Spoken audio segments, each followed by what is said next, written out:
Hello beautiful soul! Welcome back to my channel. This is my channel. I'm from Japan, Kabayan Taurus. This reading is for you. Tingnan natin iyong habol, November 9 to 15. Maraming salamat muna sa mga subscriber, new subscriber, cross-watcher, at sa mga bagong pasok dyan. Welcome na welcome kayo sa bahay ni Ate Aimee. Salamat din sa nakataba ng puso ninyong mga comments. At sa mga nagpa-personal reading, marami pong salamat. Kung gusto nyo na energy nyo lang talaga, ang gusto nyo makuha natin, all the details para sa personal reading is in description below. Tingnan natin na yung energy. General reading tayo ba? Kunin mo lang sa'yo at itapon ang hindi naman sa'yo. Maaring vice versa. Energy mo, energy ng person mo, energy ng malapit sa puso mo. Nangyayari or mangyayari pala. Use your own intuition, lawakan nyo ang inyong isipan, ano man ang gender mo, ano man ang edad mo. Lagi nyo tatandaan, nasa sa inyo ang destiny nyo, wala sa card at kung kanino man. Energy. Okay.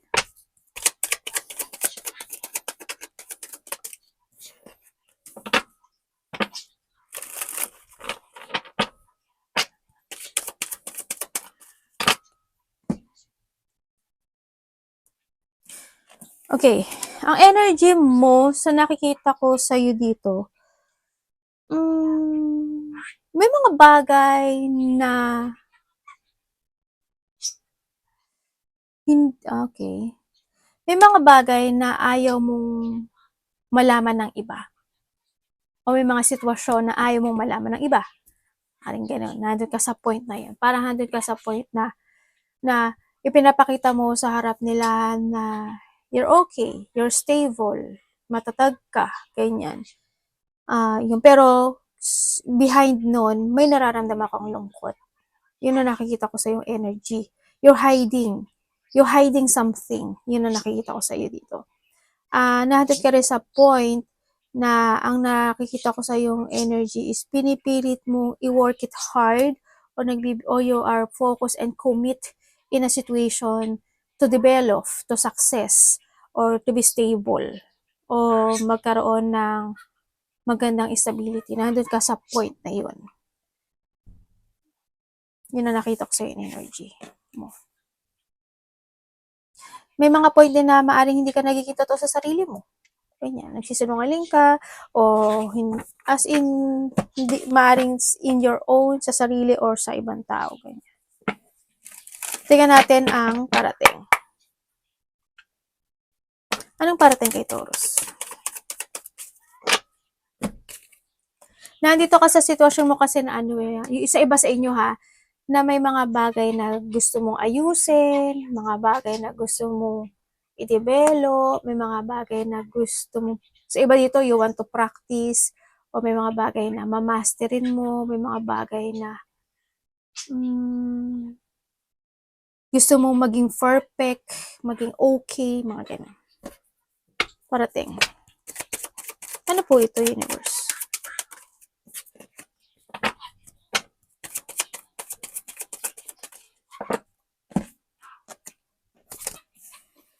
Okay, ang parating sa iyo, vice versa tayo kasi wala naman talaga pangalan mo dito. Okay, ang nakikita ko dito is may taong kakausap sa iyo. May taong gusto mag-apology, maybe this is you or someone, no? Ang nakikita ko sa kanya, nagkakaroon siya ng pagsisisi o nagkakaroon siya ng pag-isolation na hindi sa sitwasyon na gusto niyang muling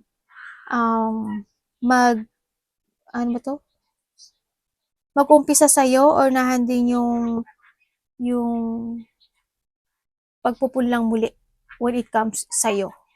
O siguro gusto niya ibalik yung tiwala mo, gusto niya ibalik yung relationship, or gusto niya ibalik yung connection, no, sa iba sa inyo. May tao din ako na nakikita dito na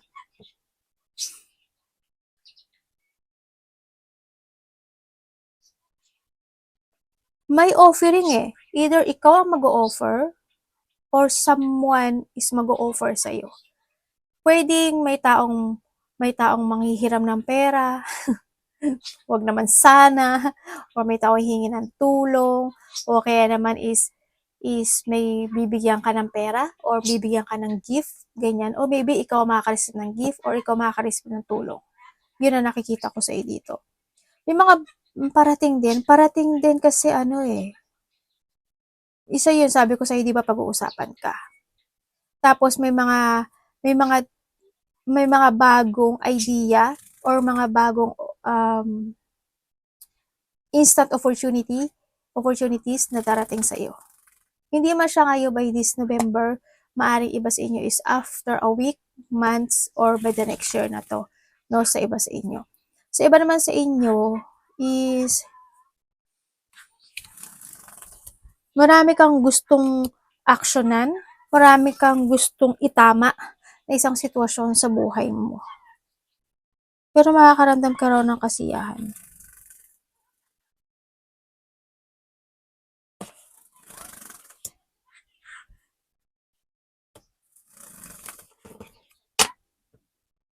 May mga ipaprogress ka raw.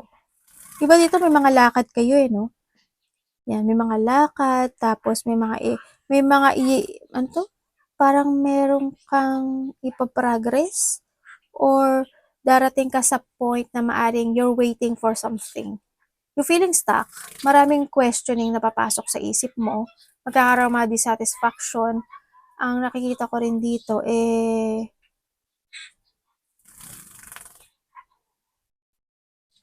may rejection yung iba dito there's a loss of thought, ganyan, malo-loss of thought ka. Yun ang sinasabi dito.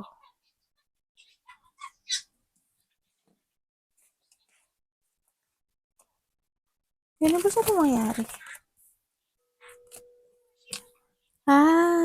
Okay. Sa iba sa inyo, merong pagtahak ng bagong direksyon sa buhay. O kinakailangan na. Kasi siya, negative and positive kasi yung card. Yun ang sabi dito. Pero alam mo, sabi dito, sabi ko sa'yo, it's up to you to make it happen. The positivity happen into your life is up to you to make it happen kasi you have a knowledge, sabi niya ganun. You have a knowledge, huwag kang mag-isolate, huwag kang manghinayang, if there's a failure, there's a good things happen into your life. You need to move on, ang sabi niya dito. Kailangan mo daw magkaroon ka ng positive destination, clear path, and continue to your direction to find your goal. Try to progress, try mo magkaroon ng mga strategy, try mo daw na i-analyze yung mga bagay-bagay. Huwag kang maghintay lang ng sign, pero kasi binibigyan ka daw niya ng sign, pero hindi ka daw nakikinig or hindi ka nagtatrust sa intuition mo. Maring nire-reject mo yung mga sign na ibinibigay niya sa'yo. Halimbawa, repeating numbers, by the song, by the friend, yung mga sinasabi, pwedeng gano'n. Basta there's a sign daw siya na ibinibigay sa'yo. Sign. Bulol kasi si ate. Yun. Dapat iwasan. You're patiently waiting with something, andun ka sa point mo ngayon na para may hinihintay ka na isang resulta, may hinihintay ka na reward, may hinihintay ka na parang na something harvesting, parang ginawa mo yung lahat doon, tapos hinihintay mo yung balik no, parang ganun yung situation mo. Ako nakikita sa iyo. Iba dito is nagkakaroon ng admiring situation. Maaaring may mga nagkakaroon ka ng admiring sa mga pagkain or mahilig kang kumain or may mga nagkakaroon ka ng favoritism when it comes sa pagkain. Nagiging mapili yung iba or nag-change na kayo by the vegetarian. Pwedeng ganun. Try to make it balance sa'yo iba ha. Para din naman sa health mo. Bakit tumakatila naman ako? Sorry. Dapat iwasan. Ikaw na ikaw.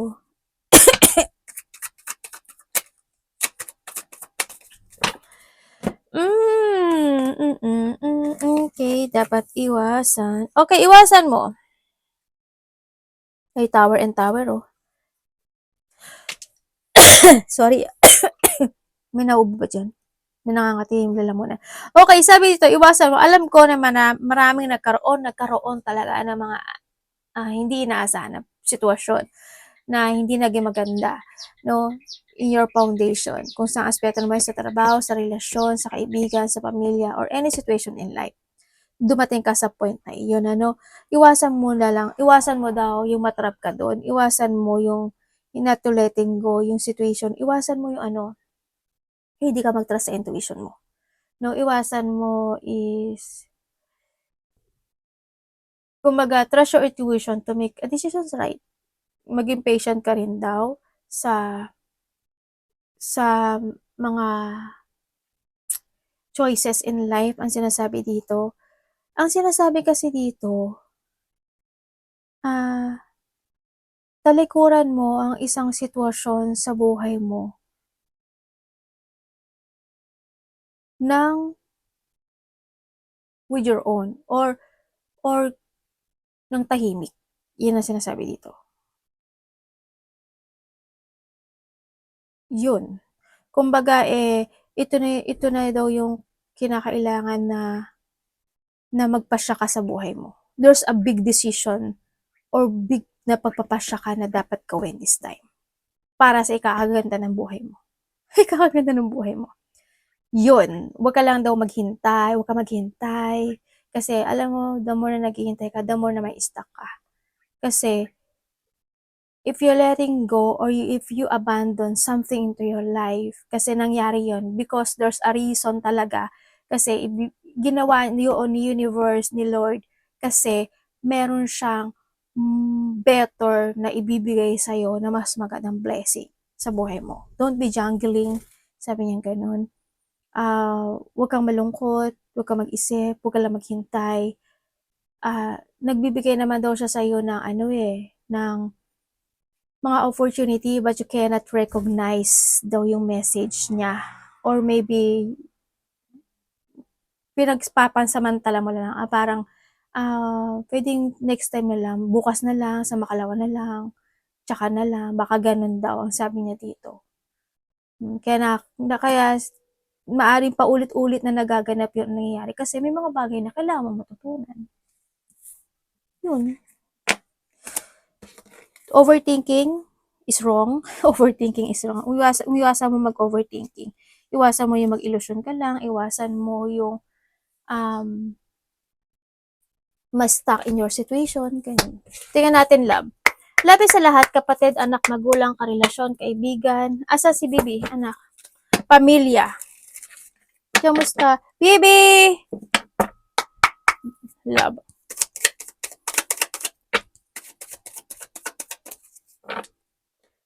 Mag-trust ka daw sa intuition mo, ha? Listen to your inner voice.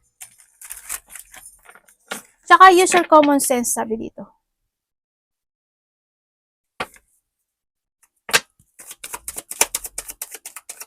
Love, love, can't you see I'm alone? Okay.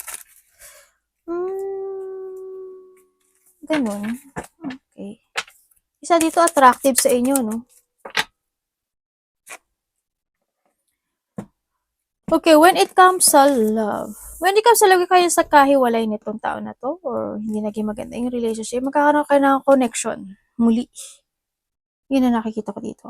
Kumbaga, maaaring by this week or in a past week, magkakaroon ng connection. Someone kasi is gusto niya kasi ng reconciliation. Or maybe this is you. Wala pangalan mo dito. Hindi ko binanggit. Vice versa. Itong tao na to is gusto niya ng reconciliation sa'yo. Gusto niya pa rin na makipag-usap sa'yo. Yun na nakikita. LDR kayo nito? Sa iba dito LDR to. O kaya naman magkaiba kayo ng language. Ibang lahi. Kaso met lumalabas kaya siya na devil, ano? Medyo hindi maganda yung energy niya sa nakikita ko dito. Ang nakikita ko kasi sa kanya is maybe this person is siguro attractive siya sa nakikita ko dito. Maari din na itong tao na to marami na siyang ginawa na hindi maganda pagdating sa'yo or vice versa tayo, di ba? Puro siya, naging toxic siya sa'yo, naging masama siya sa'yo, naging makasarili at sakim siya sa'yo, maaring ganun, no? Kumbaga, ibinigay mo yung full of effort and helping, naging helping hand ka sa kanya, inanahan mo siya, inalalayan mo siya, yun ang nakikita ko dito. Medyo masama yung energy niya, pero gusto niya ng getong together sa'yo. Yung titingnan ko nga dito, isa sa inyo, ibinigay mo yung buong mundo mo para sa kanya. Pero sa kanya, kabig lang siya ng kabig. hope, natutukan. Sabi ganun eh, no? Okay, kung kayo naman is in relationship, kung kayo is in, okay, tayo natin.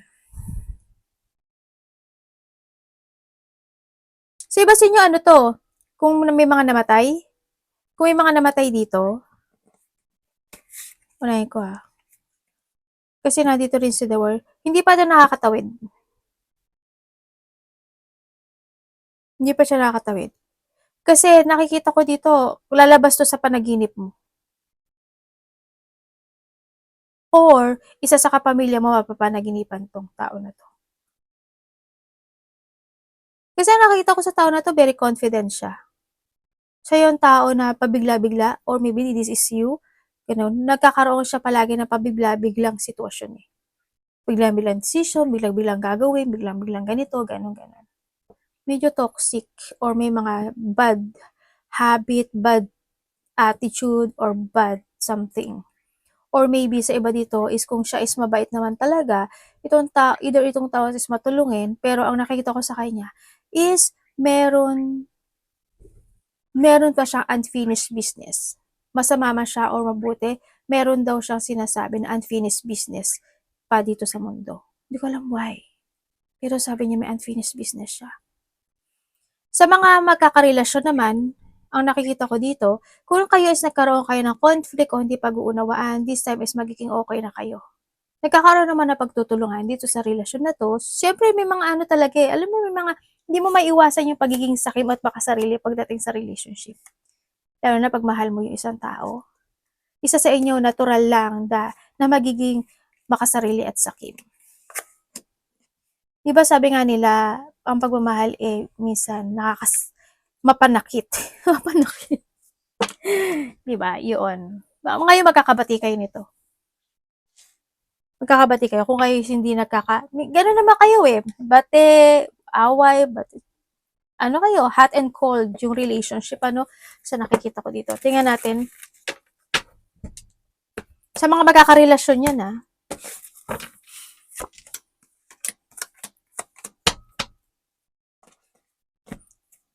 May nagsisinungaling. Night shift pa kayo? Tulog-tulog din pag may tamay, no? Kapag hindi kayo nakatulog, bumawi kayo sa kinabukasan. Huwag kayo maging palaisip.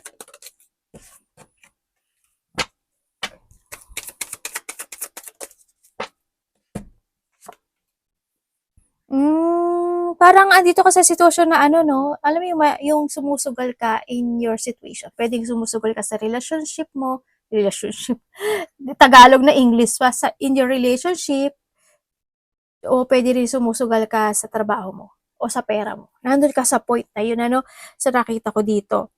Kumbaga, there's a chaos kasi, no? Andun yung sitwasyon na nagkaroon ng pagdi-disorganize situation pagdating sa mga bagay na yun, no? Andun din yung hindi stable na actually hindi siya stable sa nakikita ko dito. Sabi dito, kailangan mo daw ng discipline. Hindi ko naman sinasabi na nagugutom ka dito.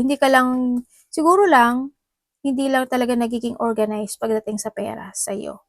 Kumbaga, andun ka rin kasi sa sitwasyon mo na siguro pag may humiling o kaya may kinakailangan na gawin o bilhin, nandun ka sa point na yun, no? And then also sa nakikita ko dito sa'yo,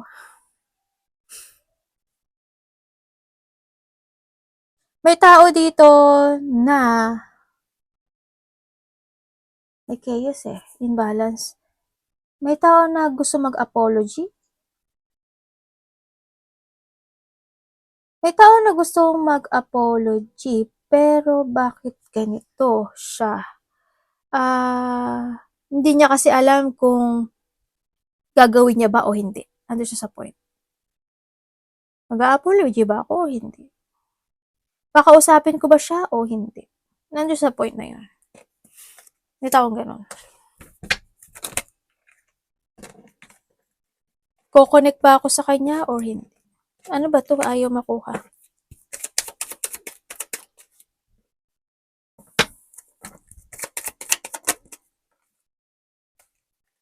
Universal.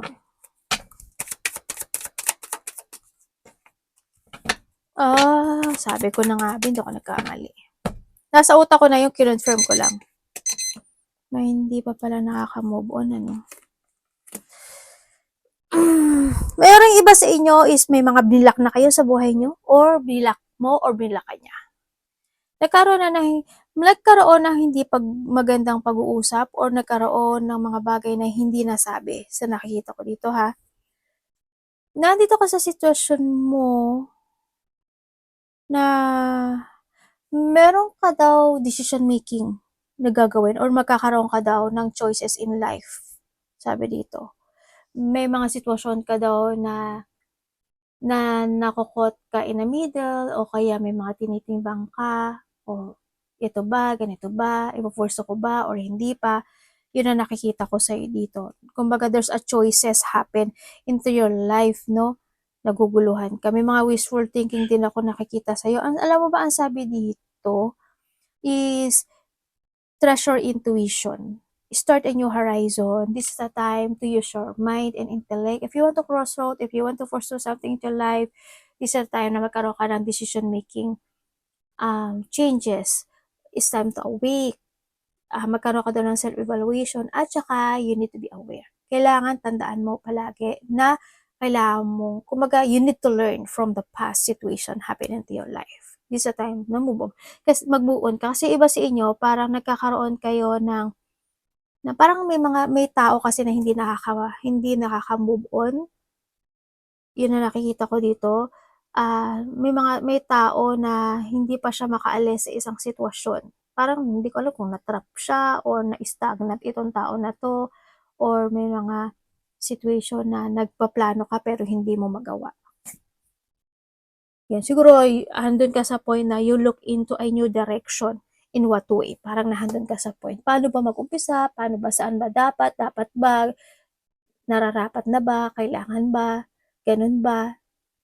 Parang nandun ka sa point na yun. Kaya naguguluhan, kaya ang gulo, no? Ang gulo ng situation sa nakikita ko dito sa iyo. Ikaw to or vice versa, ha.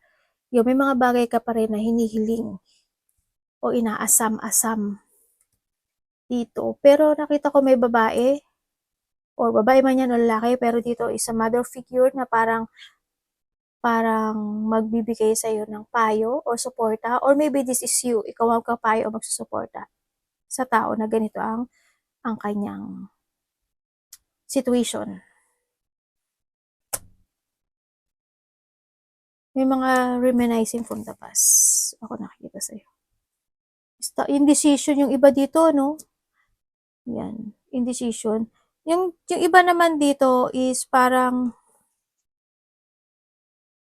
may pag-a-avoid no? Ibig sabihin, ikaw or someone is avoiding something. Parang ganun. Or you need to avoid na hindi mo nagamitin yung intellect mo this time. Kumbaga, wag puro puso. Kung ano may avoiding na yan. Ay, devil.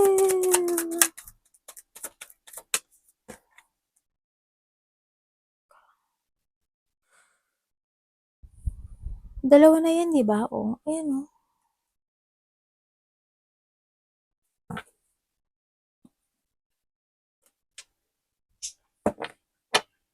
Ano dito, no? May tao dito na hot and cold talaga. May tao dito na actually, yung tao na ito, sarili niya lang din iniisip niya dito eh. Ay, baliktad. Sarili niya na iniisip niya. Basta sa kanya, masaya siya. Basta sa kanya, alam niya yung gusto niya. Basta sa kanya, it's more on self, itong tao na to, sa nakikita ko dito. Sa iba naman sa inyo, nandito ka sa sitwasyon mo na you want peace, pero bakit ka natatrap dito, na-stuck? Naghihintay ka pa ba ng something? May taong makasarili sa Kim. Alam mo ba na may tao dito na kung ano ipapakita mo sa akin, yun yung ipapakita ko sa'yo. Sabi niya. Pero, parang aayunan ka niya. Parang aayunan ka niya in a wrong way situation. Yun ang nakikita ko dito. Basta alam mo naman siguro yung tama sa mali, ano? Huwag kang papakontrol. O huwag kang makontrol ng sitwasyon dito.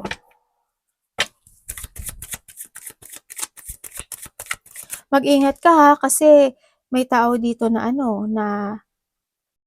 may tao na meron siyang alam na ikaka-trigger mo. Kumbaga tahimik lang to pero, or maybe this is you ha, vice versa. Itong tao na to, tahimik lang siya pero alam niya kung ano ikaka-trigger mo. Kinikim-kim niya lang to. Kumbaga hindi niya, siguro, in a time, baka sabihin niya sa'yo.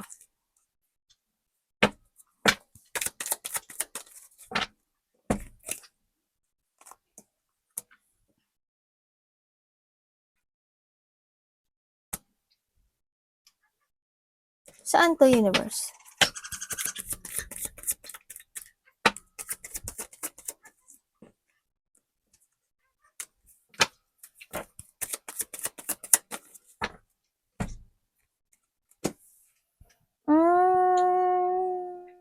Okay. Ang dami mong iniisip, ano? Kasi you feel alone, feeling sad, feeling rejected, feeling